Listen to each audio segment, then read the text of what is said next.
Ohio State's QB battle is down to two players. They are Will Howard and Devin Brown.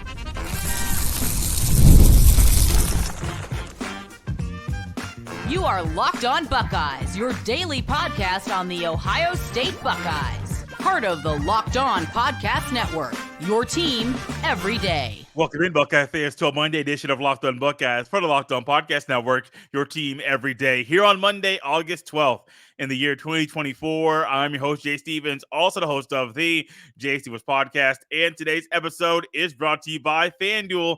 Make every moment more. As playoffs wind down, the sports stop sporting like we want them to. But this summer, FanDuel is hooking up all customers with a boost or a bonus daily. That's right. There's something for everyone, every day, all summer long. Visit FanDuel.com to get started. One thing everyone wants to know about Ohio State's football team this year is who is going to be the starting quarterback. Will it be Will Howard? Will it be Devin Brown? Will it even be a true freshman in Julian Sand? We are all wondering who is going to be the starting quarterback. Some are in Howard's camp. Some are in Devin Brown's side. Some are going for the underdog in Julian Sand. Ryan Day recently released and told us who is in the kind of final two for this QB battle.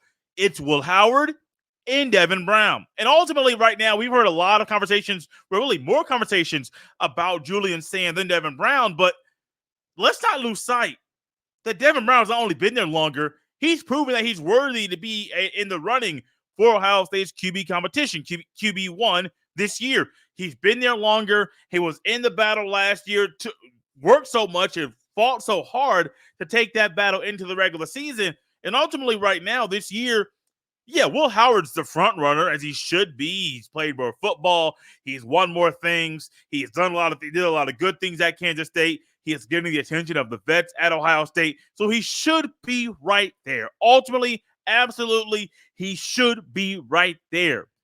But for Devin Brown to be here, I think it should be expected. But I also don't expect him to win the battle. And that's not a knock on Devin Brown. It's just, who would you want to go into battle with right now during this pivotal season at Ohio State?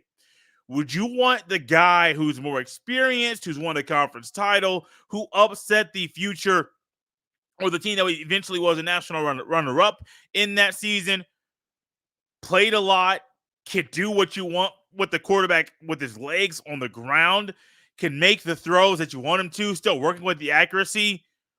Or would you want to go with the guy who's the least experienced? The last time we saw him on the field was ended early, unfortunately, because he got injured in that game. Which one would you want to pick? It's almost a no-brainer. Will Howard is the first guy. Devin Brown is the second guy. I think it's a no-brainer. Now, Ryan Day touched on this, and he actually, during a recent presser, talked about, Will Howard. He talked about Devin Brown, and he really kind of shed some light on how things have gone lately and what the team has done to get down to these two guys. Quote, we've been mixing it up a little bit, but you're starting to see he and Devin get a little bit more lion's share of the reps with the ones. I will say that he's taken command of the huddle at the line of scrimmage, and I think he's much more confident out there. No decisions have been made. We're going to probably scrimmage a little bit on Saturday, but then we'll take an evaluation and kind of see where we're at. But both guys are getting reps with the ones. I will say that Will really has taken some strides here in the last couple of practices, taking control of the offense, making plays on third down against, again, hasn't won the job, but we have seen some positive play there, end quote. Now, early on in this quote, it was he and Devin. He is Will Howard. He referred to Will Howard as he later on in the first couple sentences of that quote there. What are we waiting for? Now, waiting for the scrimmage and waiting for more evaluation. That's great. But most of us have been on the same path the entire time. It's Will Howard's thing. How do you feel, though, about Devin Brown being QB2? Does that give you comfort? Does that kind of worry you a little bit? Because reality is, no matter if it's Devin Brown or Julian Sand or Lincoln Kinholtz or Aaron Nolan, nobody has experience. None of them. Yeah, some guys have played a few more games, but when it comes to real-life game experience, consistency, playing truly, have they played 4 quarters of football in college football? Probably not. So what we're seeing is everyone is inexperienced. Everyone out there. So no matter if it's Devin Brown or Julian Sand, now Keed holds in there alone. I'll be a little bit more cautious with those two guys. But when it comes to Brown and Sand, like, it don't matter who QB2 is, y'all not the same quarterback, but neither one of y'all got experience. I like, though, that Ryan Day went on a little bit further to talk about Will Howard and some things that he has done, because I think it's very pivotal that even in this comment to kind of hit on, hey, he's doing things on third down. The accuracy is getting better. I think Ryan Day is kind of showing us and telling us who the QB1 is, but Ryan Day wants to do his final evaluation. And I've said it before, I'll say it again. 2019, Justin Fields transfers to Ohio State to be the starting quarterback. Didn't win the job down there in Georgia. He did eventually win the job at Ohio State. Didn't have no competition. None. But Ryan Day didn't announce a starter until the middle of fall camp in 2019. 2021, let's fast forward a couple years.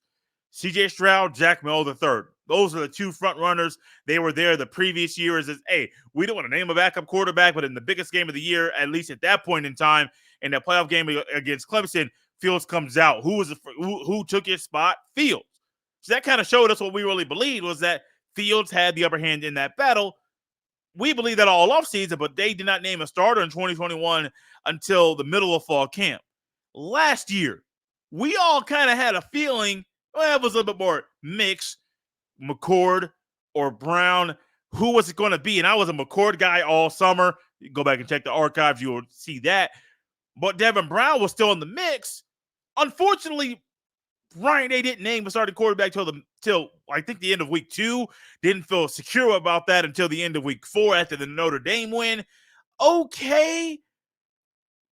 But y'all, right now, Day didn't have to wait this long, but Day is also working out his own process, which is huge, which is great, and I dig it. But there's also been a process of former players that have been saying things about Will Howard and Denzel Burke, who before Big Ten Media Days had some time behind the podium, behind the mic, and said, I still need to see some more. I still need to see this. I still need to see that. Well, after the Big Ten Media Days, so he spoke to the media last week, Denzel Burke only said high praise about the guy who I think should be the Buckeyes QB1, Will Howard. Quote, Will Howard's been gaming. He's gotten a lot better, and he's been doing his thing. Great reads. He's only thrown one interception all camp, end quote. Look, Denzel Burke's one of those guys that when he speaks, I listen, and I want to know what he is saying, who he's talking about, and I want him to dive a little bit deeper. He did that. He touched on Will Howard. And when you say a guy's been gaming and you're about to be a 4-year starter at Ohio State, you've done great things of your own, y'all, I think that means a whole lot, and that speaks volumes to who and what Will Howard is as a quarterback. I'll say it once. I'll say it again. I think Will Howard's a guy. I've been saying that for a long time, and I'm not done saying that at all. Will Howard's QB1. I understand the top 2 guys right now are DB 33. Sounds weird to say. And Will Howard. But, hey, I don't know. Someone on Twitter, with what's out there, someone called him the white JT. I am not going that far. Not pulling the racial card here in this conversation. However, Will Howard, QB1. I've been on that for a few weeks now, a few months now.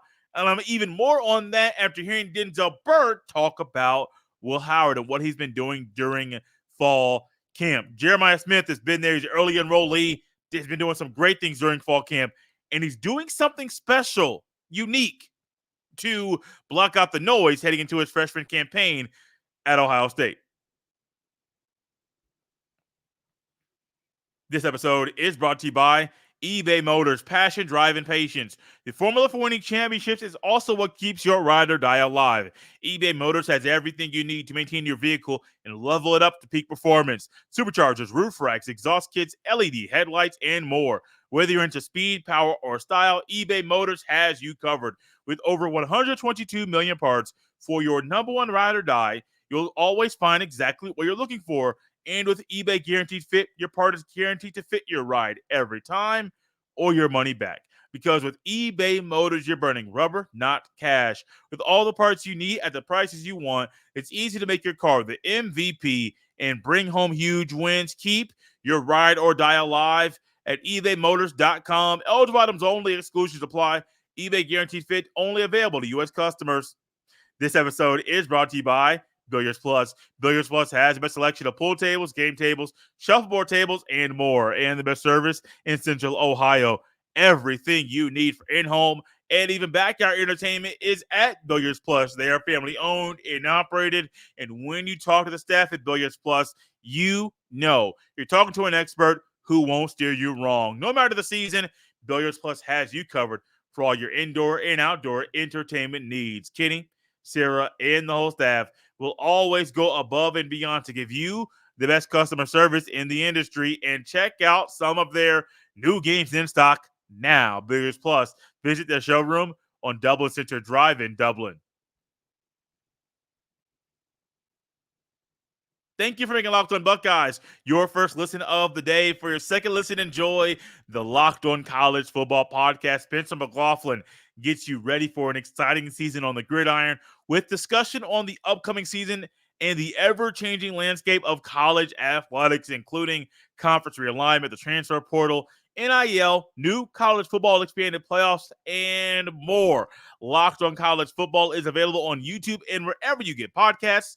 Part of the Locked On Podcast Network, your team every day. Jeremiah Smith is not one of the normal receivers that comes to Ohio State. Maybe he's a 5-star from previous years. Maybe he's even the number 1 overall player in the recruiting cycle. That's also a receiver, a 5-star caliber guy. He's not like the other ones. He's not like the others that have come to wear the scarlet and gray. Jeremiah Smith is different. Brian Smith comes on here all the time and talks about, hey, I know Jeremiah. I cover recruiting. I can tell you why he's different compared to the others. And Jeremiah Smith being different is great. But also being different, there's a lot of hype that's going to surround you as a player. And if that's the case, if the hype is surrounding you as a player, well, are you going to take it all in? Are you going to soak it in? Are you going to block it out? How are you going to handle the noise that is, well, hitting you as you are a highly sought after and hyped up football player? Well, Jeremiah Smith, during a recent presser, had some time to talk to the media, and he had this to say about, well, how he's blocking out the noise. It's a blessing, but you don't want that hype to affect you and all this other stuff that's going around me. I just keep my head down, just find ways to get better each and every day. It's very easy. I mean, I just don't get on social media that much. Just don't look at Twitter and all the other stuff. So, yeah, it's easy for me. It's easy for him. Y'all, it's not easy for everybody else. Think about you during your day. Think about you and you're working. Think about wherever you are. All of a sudden, this cellular device, we all got them. We all live with them. We use them to talk on the phone, using to text people. We got various apps. Sometimes you got the Twitter. You got the Instagram. You got the Facebook. You got things for work. You got things maybe to communicate with your friends. Some of you are parents, and you got Life 360. You got things on your phone that you need to use on a regular basis. Some things are work-related, whatever it might be. We got things on our phone, and now, I mean, we can live without them, but it would be a lot different of a life that we would live without them right now.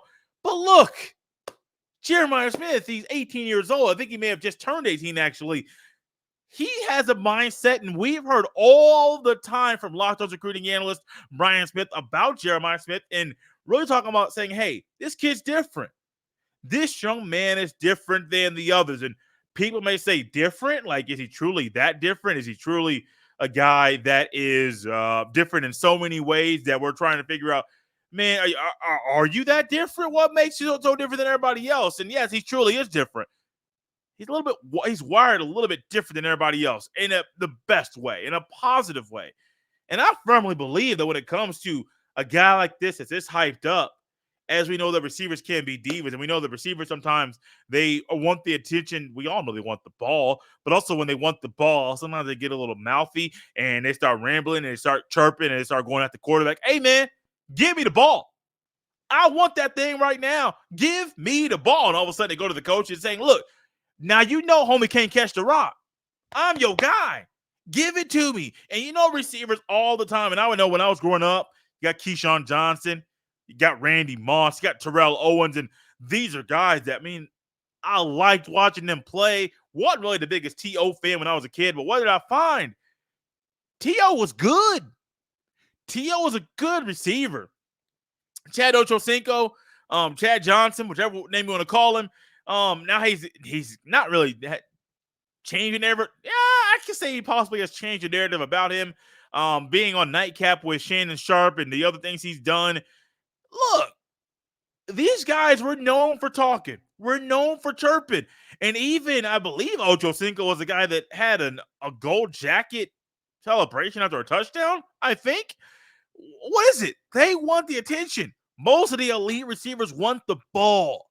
And they're going to tell you about it when they don't get said ball.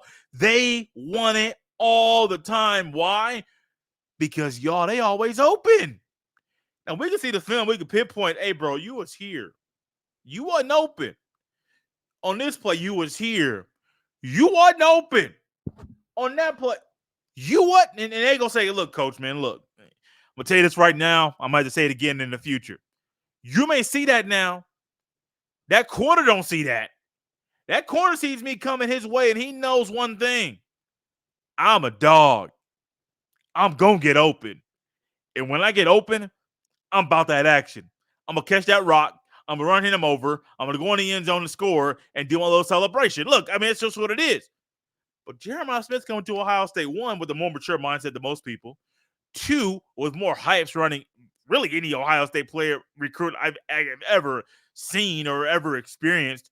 But also, three, he's coming in, man, ready to rock and roll. Now, I know a lot of us have not been able to see a lot of Jeremiah Smith. Maybe you were down in South Florida and you were able to see him play in high school. Maybe you were not. But all I know is this. I can't wait to see number 4 out there on the football field wearing the scarlet and gray. I cannot, because y'all, let me tell you this. If Jeremiah Smith is anything close to what they're saying he should be, we're going to be having a whole lot of fun. And then if he is what they say he should be, you're looking at a guy that can win the Bednarik? Biletnikoff Award. Not Bednarik. That's a defense. I think it's defensive award. The Biletnikoff Award, back-to-back years. Looking at a guy that could be a future top 5 pick, assuming that things go the way that people say they should go. Looking at a guy that could break Ohio State records in 3 years. Why?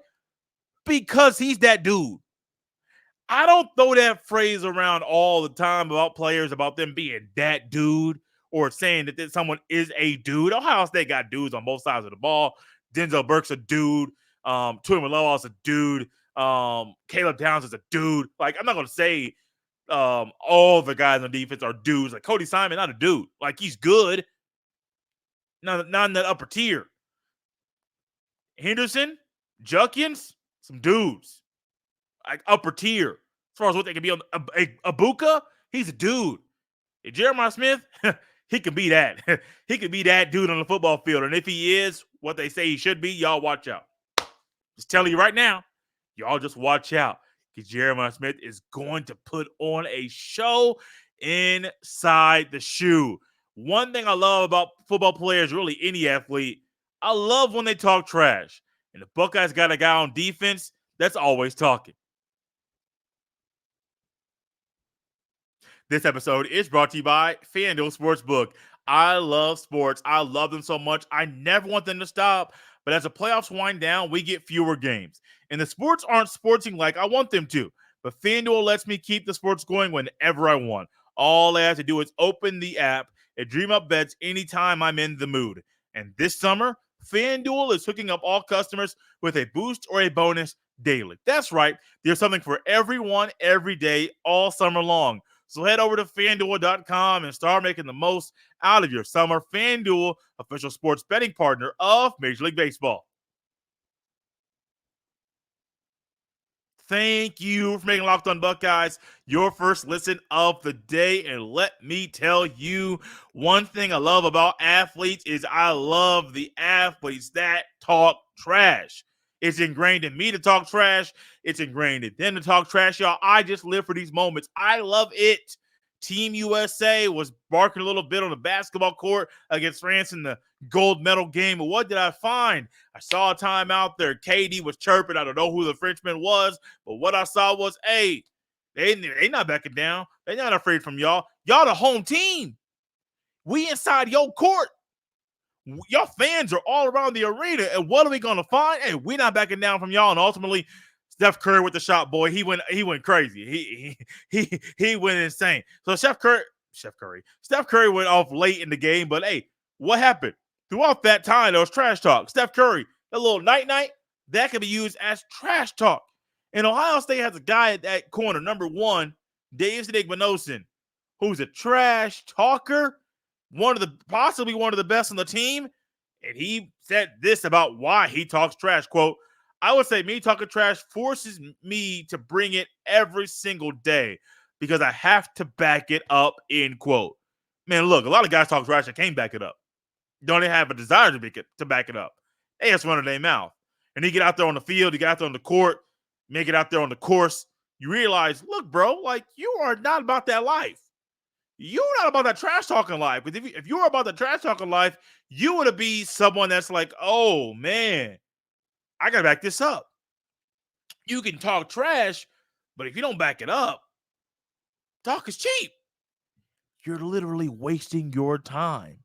And what we're finding now about this team, that IGB, as they call him, brought to Ohio State from Ole Miss, a little edge in the secondary, a little bit more of an aggressive nature to the secondary. Because the players have even talked about, said, hey, man, like when he came here, he brought something that we didn't really have. And what the skill set, and they had guys, Burke was already here, Ransom was already here, Hancock was already here. Like they had guys that were good. Proctor was already here. They got good guys. Maybe they weren't the most aggressive. Maybe they didn't have a competitive edge. He brought that to him. And one thing you need on defense is that competitive edge. You need that competitive nature. You need that itch. You know what that itch is. Y'all need that itch to just realize, like, look, man, I'm done with this. I'm done. Let me get a little bit more aggressive. Let me get a little bit more physical. Let me just go ahead and make this thing happen right now. You need that. Absolutely. And the fact that Davis and brought that thing from Ole Miss and kind of maybe some might say reset the culture in Columbus, I like it. I love it. I want some more of it. I myself am a trash talker. I haven't really talked trash much lately because I ain't played pickup basketball like I used to. I have not been around in those areas for me to talk trash like I used to. But one of my favorite things to do, especially in a pickup basketball game, I didn't really talk trash much when I played football. It wasn't my jam. It wasn't my speed. Could have been because of the mouthpiece. I didn't normally talk when I was I talked on the field. I mean, I talked some trash a little bit, but the trash talk there with the mouthpiece may not come. I wasn't the clearest of talkers when I played, so with the mouthpiece in, so that could be part of it. But yeah, talking trash on the basketball court was so much fun. My buddy Allen used to play ball with him once a week there at the Cornerstone Baptist Church in Indianapolis, and let me tell you, man. Wednesday night at the church, he pulled up, we go in there and start hooping. Allen had handles. Allen was a pretty good basketball player, not going to lie. And one thing I loved was, hey, man, I'll talk trash about you. I'll talk trash about your dog. I would talk trash about your girl. But he knew it was all in fun. Like, I'm not saying anything like atrocious or bad or horrible. Allen knew me. Like, first time on the court, I wasn't out here trying to poke his buttons like that. But once I knew Allen, I knew there were certain buttons I could push. I knew sometimes he'd come down court on a fast break, one-on-one. I may say something about something a little personal that I know I could push that button. He'd start laughing, like joking around. He may get me. I may get him. But this is the thing. I talk trash to him. It pushed me. It urged me to back it up. And Allen knew that I could defend a little bit on the basketball court. I started to pick up on some of his moves. He liked the Euro. There were times that, hey, I timed that Euro up perfectly. Hey, you can't get me. Other times he got me. But what did that do? Me running my mouth caused me to back it up, to go a little bit further. This is another guy. My former youth pastor's son, Robert Salazar. He was a shooter, man. He don't shoot like Steph. Nobody really does. But he was a shooter, man. He want to run around all the time, running off these picks, doing these curls and trying to shoot this thing. And what did I have to do? Talk a little bit. Here's the thing, though. With Robert, I couldn't talk as much as I used to, as much as I wanted to. He running. And so I couldn't always do the things I wanted to. But when I did start running my mouth a little bit more than normal, he knew, like, hey, this is just what Jay does. And Jay's going to try and back it up. Same thing with Davis and Igmanos. And I can go through the list. Nathaniel Salazar, there's Paul Corlew. All these guys I used to hoop with, what do? They knew I would talk trash. But they also knew on the defensive end, because your boy was really good, that good on offense. They always knew on the defensive end, Jay would try to bring it back. Jay would try to back up his talk. Same thing with Davis and Igmanosin. And I think this year you're going to find that not only is he a little edgy with the trash talk, other guys in the secondary are a little edgier with the trash talk. And you're going to find, hey, this secondary not only talented, but they talking and they backing it up. It's going to be a lot of fun to watch. And this is what they need. A little bit more aggression, a little bit more sense of urgency at times in the game against Michigan. No, this wasn't planned, but it's in my brain. I went back a couple years to the game. I believe it was a game in 2021 in the Big House. Who was out there at one point in time? Cam Brown running his mouth. Not only running his mouth, but he was chirping back. He was not trying to back down to the Wolverines. And what did I remember in my brain right now as I speak about this thing? I remember that picture, the video. I remember the game, live footage. Cam Brown's out there going back and forth with the Wolverine. One Wolverine comes over. Two Wolverines comes over. Three Wolverines come over. And what do we find? Ain't no Scarlet and Gray in sight. Now, why weren't they backing up their brother? I don't know. But if that happened in a secondary or on defense or maybe even on offense this year, best believe, I believe the brotherhood is stronger now than it used to. Resetting the culture helps it. And I firmly believe if that were to happen again, y'all look, it's going to be a little battle out there, not just on the football field between the whistles, but also afterwards, a little bit edgier. It's what you need on the football field. Talk your stuff, man. But also, if you're going to talk it, you got to walk it. You got to practice what you preach. And right now, that old boy IGB, he's talking his stuff. He's backing it up. He's contagious with it because all the players are picking it up. Man, and I can't wait to see these guys play the football in the fall. Thank you for making Locked On Buckeyes your first listen today. Now go check out the Locked On College Football Podcast. From NIL deals to never-ending conference realignment rumors, Spencer McLaughlin gets you ready for an exciting season on the gridiron. You can find a link to Locked On College Football in the description so you don't need to search. Part of the Locked On Podcast Network, your team every day. We're out here on a Monday, Buckeye fans. You can follow me on Twitter at jstevens07. We'll see you next time.